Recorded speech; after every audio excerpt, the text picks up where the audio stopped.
Phone tapping కేసులో మాజీ ముఖ్యమంత్రి కేసీఆర్ ను సిట్ అధికారులు ఆయన నివాసంలో సుమారు 4.5 గంటల పాటు విచారించారు. 2026-27 బడ్జెట్ ను ప్రవేశపెట్టారు.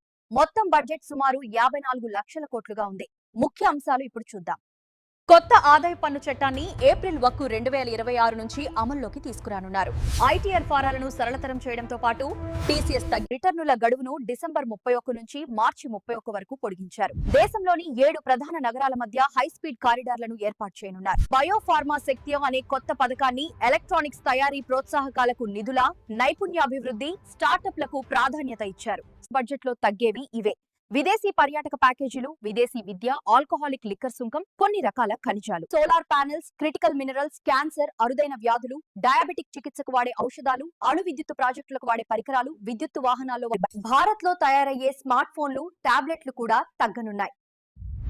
బడ్జెట్ లో పెరిగేవి ఇవే: ఆదాయపు వివరాలు సరిగ్గా చూపని వారికి జరిమానా 100% పెంపు, బహిర్గతం చేయని చరాస్తులపై జర విధింపు, ఫ్యూచర్స్ ఆప్షన్స్ ట్రేడింగ్, విలాసవంతమైన వాచ్లు, ఆల్కహాల్, సిగరెట్లు, బీడీలు, pan masala, gutka, coffee vending యంత్రాలు, కొన్ని ఎరువుల, కెమెరాలు ధరలు పెరిగే అవకాశం. T20 ప్రపంచ కప్ లో భారత్ తో లీగ్ మ్యాచ్ ను బహిష్కరిస్తున్నట్లు పాకిస్తాన్ ప్రకటించింది.